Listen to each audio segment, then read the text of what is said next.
আপনাদের টেনশন নাই, আমির হামজা ভাই রওনা দিয়েছে, চলে আসবে। টেনশন আছে আপনাদের? অসুবিধা নাই। আপনাকে আমার ভাষা বুঝতে পারতেছেন ভাই? আমি তো পাবনা ওয়াজ করি, আঞ্চলিক ভাষা কথা বললে আপনারা পাবনার লোক কেউ না বুঝলেও বগুড়ার সাথে সম্পর্ক, স্যার যেহেতু প্রত্যেক সপ্তাহে বগুড়া যায় উনি বুঝবে।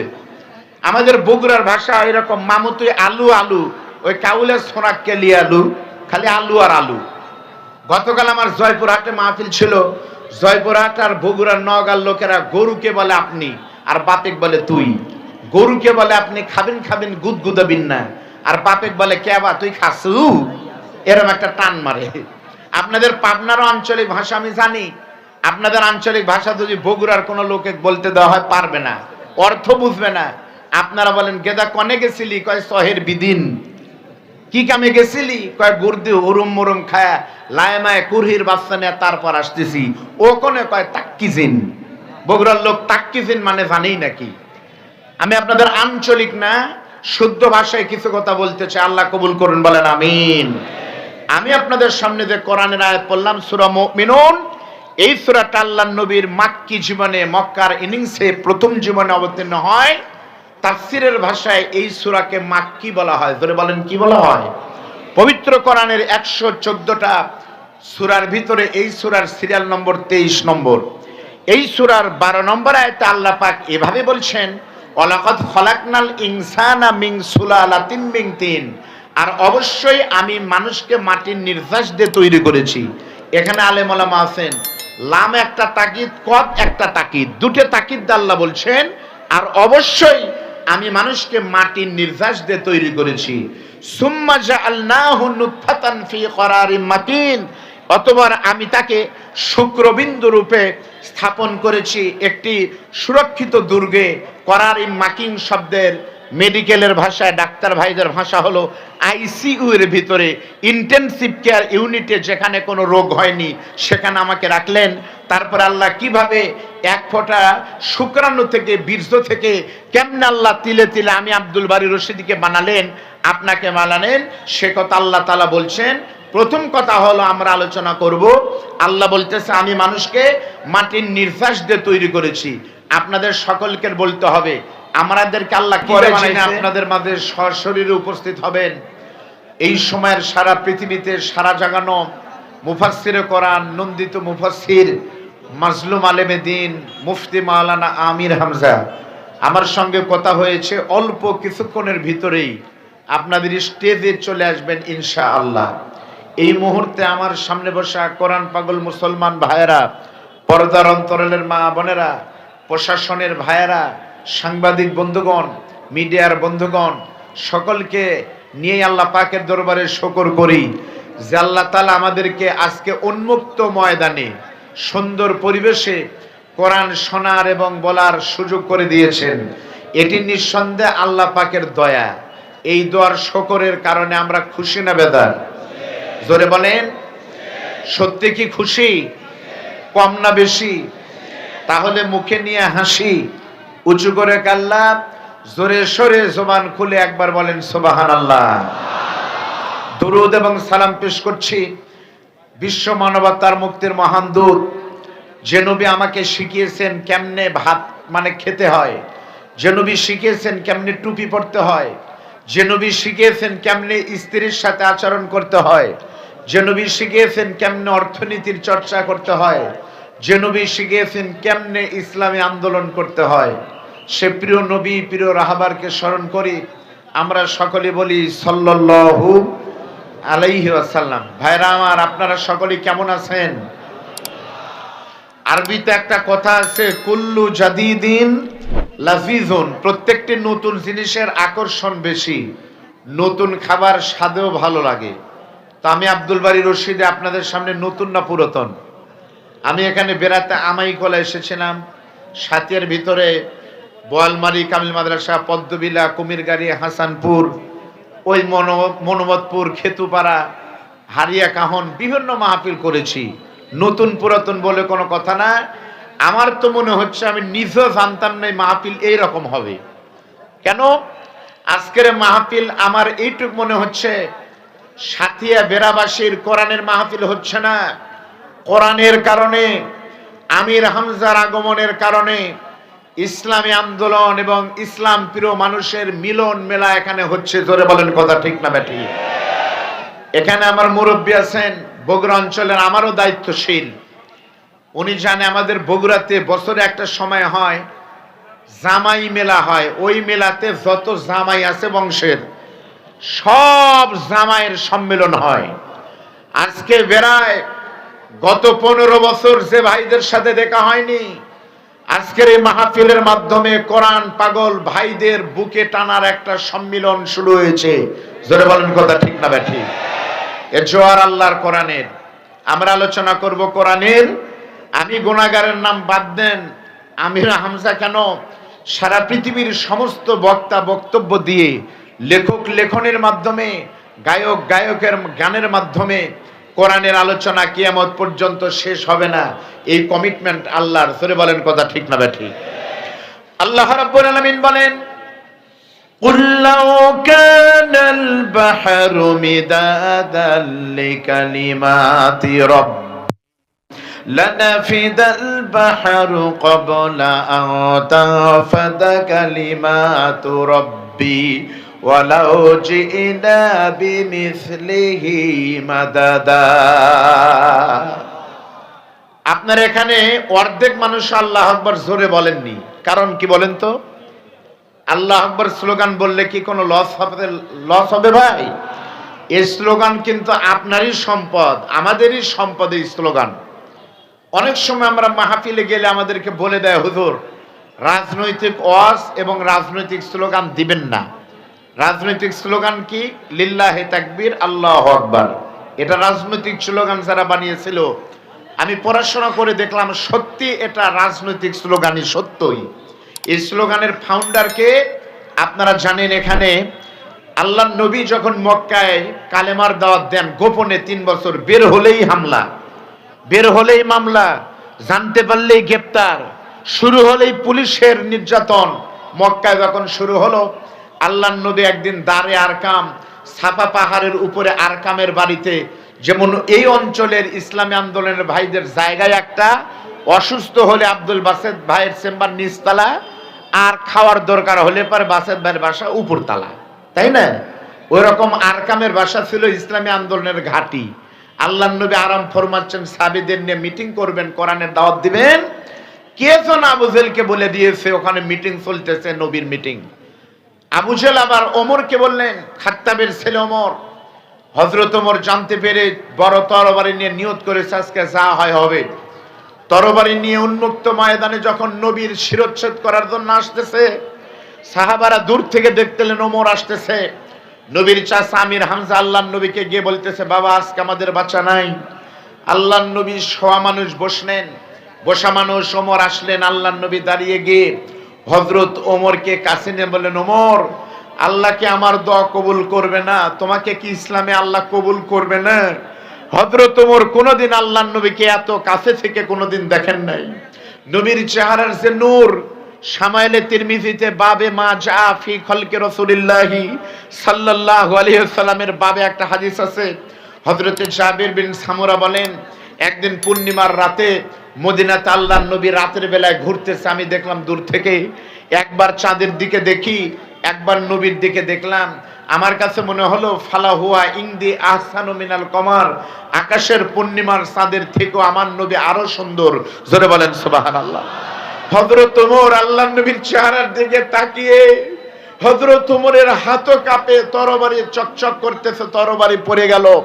হযরত ওমর নবীর বুকে মাথা দিয়ে বলে, ইয়া রাসূলুল্লাহ এসেছিলাম আপনার মাথা নিতে, কিন্তু আপনার মাথা নিয়ে যাব না, খালি হাতেও ফিরবো না, এসেছি আপনার মাথা নিতে, আর ফিরবো দিনের কালেমা নিয়ে। জোরে বলেন আল্লাহু আকবার। হযরত ওমর যখন ইসলাম গ্রহণ করলেন, আল্লাহর নবী আনন্দে দুখানা চোখ দিয়ে পানি পড়তেছে। হযরত ওমর বলে, হুজুর এখানে কোনো কথা হবে না, হুজুর চলেন আমরা কাবার চত্বরে গিয়ে তাকবীর দিব, মিছিল করব, ওখানে আজকে ইসলামী আন্দোলনের সমাবেশ হবে। আল্লাহর নবী বললেন, আবু জেহেল। ওমর বলতেছে, রাসূলুল্লাহ আবু জেহেলের তো ক্ষমতা কিছু ছিল না, আবু জেহেলের ক্ষমতা ছিলাম আমি এবং কিছু প্রশাসন, আমরাই। প্রশাসন যেহেতু নাই, আবু জেহেলের ক্ষমতার 2 মিনিটও টিকবে না, কিয়ামত পর্যন্ত প্রশাসন থাকবে যতক্ষণ, জালিমের ক্ষমতা থাকবে ততক্ষণ। প্রশাসন যখন জিরো টলারেন্স হবে, রান্না করা খাবার আল্লাহ খেতে দেয়নি, ভবিষ্যতেও দিবে না। ঠিক না ঠিক না? হযরত ওমর আল্লাহর নবীকে বললেন, হুজুর দাঁড়াও ভাই, দাঁড়াও দাঁড়াও। আল্লাহর নবী বললেন, ইয়া রাসূলুল্লাহ। ওমর বললেন, হুজুর চলেন আমরা তাকবীর দিব। এবার আমি আল্লাহু আকবার তাকবীরের জন্মের কথা বলতেছি, পরে দেন, আগে জন্ম শোনেন।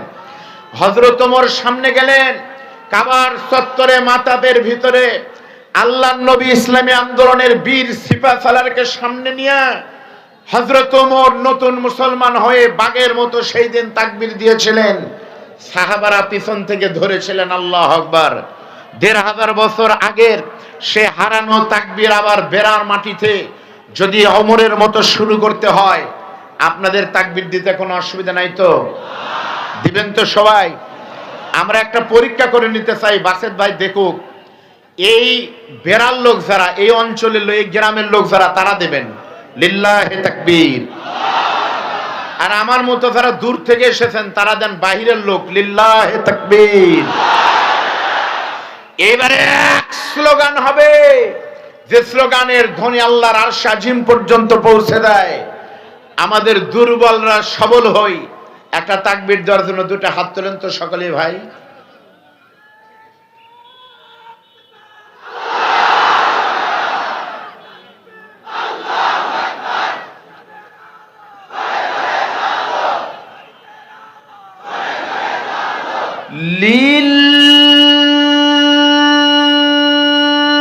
লিল্লাহে তাকবীর, নারায়ে তাকবীর। দুনিয়ার মুসলিম, তোমার নেতা আমার নেতা, আল কোরআনের আলো সংসদে চালো। কোরআন আছে যেখানে, যে দলে কোরআন নাই ও ভোট নাই। লিল্লাহে তাকবীর। মন খারাপ করলেন? আল্লাহ রাব্বুল আলামিন বলেন, যদি পবিত্র কোরআনের আল্লাহর কালামের ব্যাখ্যা বা আল্লাহর কথা লেখার জন্য সাগরের পানি যদি কালি হয়, লিখতে লিখতে সাগরের পানি এক সময় সব শেষ হয়ে যাবে। অনুরূপ আরেকটা সাগরের পানিও যদি লিখতে দেওয়া হয়, আরেকটা সাগরের পানি কালি সব শেষ হয়ে যাবে, তবুও কোরআনের ব্যাখ্যা আল্লাহর কথা কখনো শেষ হবে না। ধরে বলেন সুবহানাল্লাহ। সে কোরআন থেকে আমি আপনাদের সামনে পবিত্র কোরআনের কারিমের সূরা মুমিনুন থেকে মাত্র 2টি আয়াতে কারিমা তেলাওয়াত করেছি। এখান থেকে কিছু কথা বলতে চাই। ভাই, আপনারা যারা দাঁড়ায় আছেন, কোন আশায় দাঁড়ায় আছেন বলেন তো? কি দুঃখ আপনাদের? দুঃখটার নাম বলেন। বসেন, আমরা আলোচনা করব কোরআন থেকে। আপনাদের টেনশন নাই, আমির হামজা ভাই রওনা দিয়েছে, চলে আসবে। টেনশন আছে আপনাদের? অসুবিধা নাই। আপনাকে আমার ভাষা বুঝতে পারতেছেন ভাই? আমি তো পাবনা ওয়াজ করি, আঞ্চলিক ভাষা কথা বললে আপনারা পাবনার লোক কেউ না বুঝলেও বগুড়ার সাথে সম্পর্ক, স্যার যেহেতু প্রত্যেক সপ্তাহে বগুড়া যায়, উনি বুঝবে। আমাদের বগুড়ার ভাষা এরকম, মামু তুই আলু আলু, ওই কাউলের সোনাক কেলি আলু, খালি আলু আর আলু। গতকাল আমার জয়পুরহাটে মাহফিল ছিল। জয়পুরহাট আর বগুড়ার নওগাঁর লোকেরা গরুকে বলে আপনি, আর বাপেক বলে তুই। গরুকে বলে আপনি খাবেন খাবেন, গুদগুদাবিন না। আর বাপেক বলে কেবা তুই খাসু, এরকম একটা টান মারে। আপনাদের পাবনার আঞ্চলিক ভাষা আমি জানি। আপনাদের আঞ্চলিক ভাষা যদি বগুড়ার কোনো লোকে বলতে দেওয়া হয়, পারবে না, অর্থ বুঝবে না। আপনারা বলেন গেদা কনে গেছিলি? কয় শহের বিদিন। কি কামে গেছিলি? কয় গুরদি হুরুম মুরুম খায়া লায়মায় কুরহির বাচ্চা নিয়ে তারপর আসতেছি। ও কোনে কয় তাক্কিজিন। বগুড়ার লোক তাক্কিজিন মানে জানেই নাকি? আমি আপনাদের আঞ্চলিক না, শুদ্ধ ভাষায় কিছু কথা বলতে চাই। আল্লাহ কবুল করুন, বলেন আমিন। আমি আপনাদের সামনে যে কোরআনের আয়াত পড়লাম, সূরা মুমিনুন, এই সূরাটা আল্লাহর নবীর মাক্কি জীবনে, মক্কার ইনিংসে প্রথম জীবনে অবতীর্ণ হয়। তাফসীরের ভাষায় এই সূরাকে মাক্কি বলা হয়। ধরে বলেন কি বলা হয়? পবিত্র কোরআনের 114টা সূরার ভিতরে এই সূরার সিরিয়াল নম্বর 23 নম্বর, এই সূরার 12 নম্বর আয়াতে আল্লাহ পাক এভাবে বলছেন, ওয়ালাকাদ খলাকনাল ইনসানা মিন সুলালাতিন মিন তিন, আর অবশ্যই আমি মানুষকে মাটির নির্যাস দিয়ে তৈরি করেছি। এখানে আলেম ওলামা আছেন, লাম একটা তাকিদ, কদ একটা তাকিদ, দুটো তাকিদ আল্লাহ বলছেন আর অবশ্যই আমি মানুষকে মাটির নির্যাস দিয়ে তৈরি করেছি। সুম্মা জাআলনাহু নুতফাতান ফি করারিম মাকিন, অতঃপর আমি তাকে শুক্রবিন্দু রূপে স্থাপন করেছি একটি সুরক্ষিত দুর্গে। করারিম মাকিন শব্দের মেডিকেলের ভাষায়, ডাক্তার ভাইদের ভাষা হলো আইসিইউ এর ভিতরে, ইন্টেনসিভ কেয়ার ইউনিটে, যেখানে কোনো রোগ হয়নি সেখানে আমাকে রাখলেন। তারপর আল্লাহ কিভাবে এক ফোঁটা শুক্রাণু থেকে, বীর্য থেকে কেমনে আল্লাহ তিলে তিলে আমি আব্দুল বারী রশিদীকে বানালেন, আপনাকে বানালেন, সে কথা আল্লাহ তাআলা বলছেন। প্রথম কথা হলো আমরা আলোচনা করব, আল্লাহ বলতেছে আমি মানুষকে মাটির নির্যাস দিয়ে তৈরি করেছি। আপনাদের সকলকে বলতে হবে আমাদেরকে আল্লাহ কি দিয়ে বানাইছে? সবাই বলেন আমরা কিসের তৈরি? বলেন তো, জিন কিসের তৈরি? আগুনের। ফেরেশতা কিসের তৈরি? তাহলে আমি কি ভুলই করতেছি নাকি? আপনারা তো সব জানেনই, জানাওয়াজ। আপনারা বললেন মানুষকে আল্লাহ মাটি দিয়ে বানাইছে, মিথ্যা কথা, মাটি না, মাটির নির্যাস। নির্যাস শব্দের অর্থ কি? নির্যাস শব্দের অর্থ হলো মাটির উপাদান। রমজান মাসে আপনারা রোজা আসলে দেখবেন হামদারদের একটা জিনিস সাথে নাম হলো রুহ আফজা। একটু পর পর টিভিতে বিজ্ঞাপন দেয়, সারাদিনের ক্লান্তি দূর করে, এক চুমুতেই নিঃশ্বাসে প্রশান্তি আনে, রুহ আফজা হামদাদের অনন্য উপহার, বলে না? রুহ আফজার ভিতরে 12 রকম ফল আছে। আপনি বলেন তো, রুহ আফজার ভিতরে আপেল আছে, কিন্তু আপনি যখন রুহ আফজার শরবত খাবেন তখন আপেলের পাতা পাবেন, আপেলের বিচি পাবেন, তার মানে স্বাদ আছে, জিনিস নাই। মানুষের শরীর কেটে গেলে রক্ত বের হয়, গোস্ত বের হয়, কিন্তু মাটি বাড়ায় না। আল্লাহ বলে মাটি নাই পাগল, মাটির নির্যাস রয়েছে। 2 ধরনের প্রমাণ। প্রথম হলো the scientific miracles in the holy Quran. পবিত্র কোরআনে ডিরেক্ট 1000 আয়াত রয়েছে বিজ্ঞানের।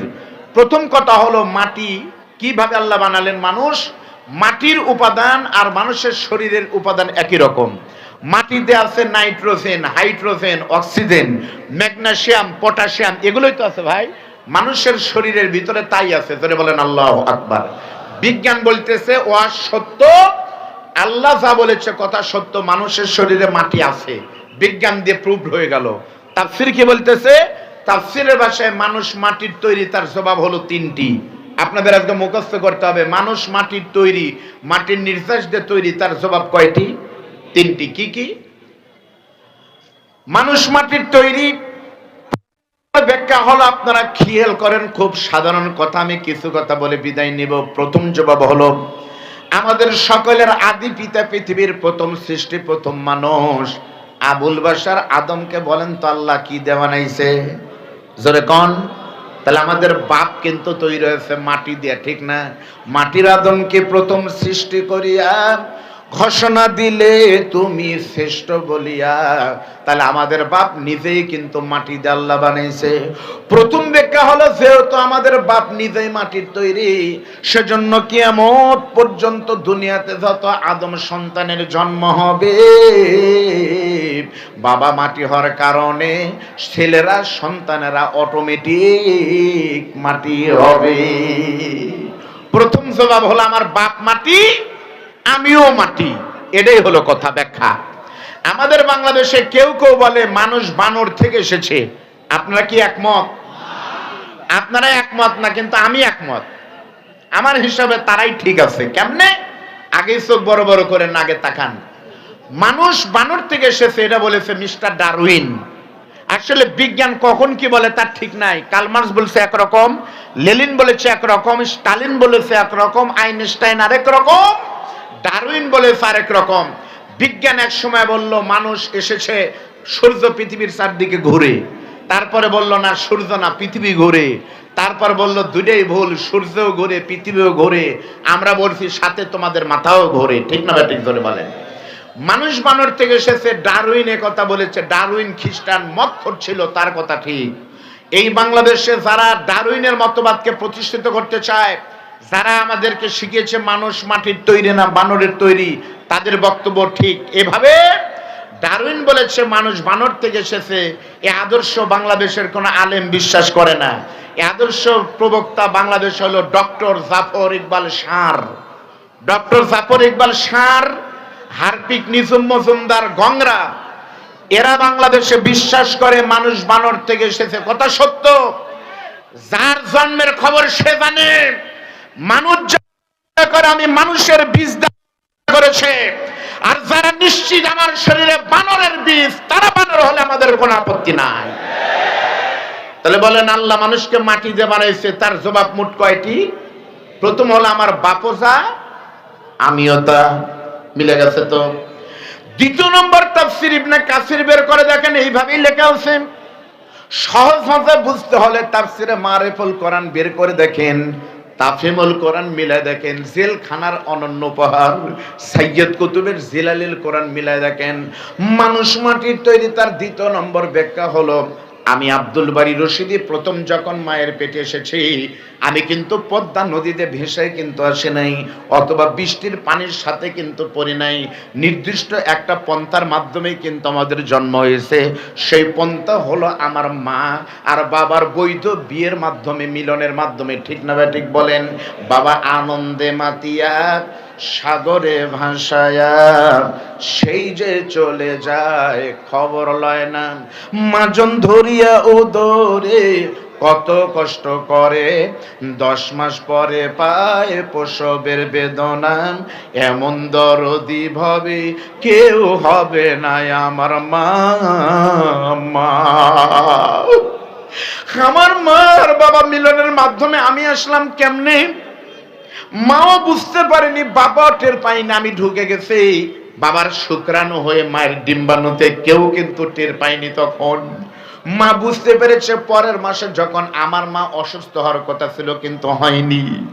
মায়ের অসুস্থতা যখন হয়নি, মিন্স যখন হয়নি, মা বলতেছে আমার বাবাকে, ও স্বামী আমার সন্দেহ হচ্ছে, মনে হয় কিছু হয়েছে। স্বামী তখন বলতেছে ধুর কি কও, এমন তো হওয়ার কথা না। এইবার স্ত্রী বলতেছে স্বামী গো আপনি কোন জায়গায়? বউ তখন বলতেছে কোন জায়গায়? স্বামী বলতেছে আমি এখন সিএনবি বাজার বেড়াতে আসি। বলতেছে আসার সময় আপনি একটা যন্ত্র কিনে নিয়ে আসবেন, ডাক্তারদের কাছে পাওয়া যায়, নাম হলো ইজি বেবি টেস্ট, সন্তান পরীক্ষা করার যন্ত্র। বিবির কথা মতো স্বামী বাড়ি থেকে আসার সময় বাজার থেকে একটা ইজি বেবি টেস্ট কিনে না যখন বাড়িতে এসেছে, নামাজ ফজরের যখন শুরু হয়ে গেছে, চিন্তাগ্রস্ত আমার মা, আমার বোন তখন ঘুম থেকে উঠে ওই পেশাবটা একটা পাত্রের ভিতরে নিয়ে, ইজি বেবি টেস্ট পরীক্ষা করার যন্ত্র একটা ফিরে নিয়ে পেশাবের ভিতরে দিয়েছে। বিজ্ঞান প্রমাণ করেছে পেটে যদি সন্তান থাকে, ভাইজান বুঝতে পারতেছে কথা, তখন ওই জায়গায় কিন্তু একটা সিগন্যাল বেজে উঠবে, সবুজ রং কিন্তু সম্ভবত ধারণ করে, তখন বোঝা যায় পেটের ভিতরে বাচ্চা আছে। বিবি যখন বুঝতে পারে ওই জায়গাটা সবুজ হয়ে গেছে, বিবি তখন এক দৌড়ে গিয়া স্বামীর বুকের উপরে মাথা দিয়ে বলে স্বামী গো, এই যন্ত্র প্রমাণ করতেছে আমার পেটে বাচ্চা আছে, এখন থেকে 10 মাস পরে আল্লাহ যদি বাচ্চা রাখে আমি মা হব, আর আপনি সন্তানের বাবা হবেন। এই যে খেলা শুরু হয়ে গেল। প্রথম কিন্তু ঢুকেছিলাম এক ফোঁটা নাপাক বীর্য, ঠিক না ভাই? শুক্রাণু কিন্তু ঢুকলাম। আচ্ছা বলেন তো, প্রত্যেকটা প্রাণীর শুক্রাণু, শুক্রাণু যেটা, এই বীজ উৎপন্ন হয় কিন্তু রক্ত থেকে, রক্ত উৎপন্ন হয় খাদ্য থেকে, আর পৃথিবীর প্রত্যেকটি খাদ্য উৎপন্ন হয়, বুঝে থাকলে বলেন কোথায় থেকে? জোরে বলেন। তাহলে বীজ আসলো মাটির রক্ত থেকে, রক্ত আসে খাদ্য থেকে, আর খাদ্য উৎপন্ন হয় সব খাবার।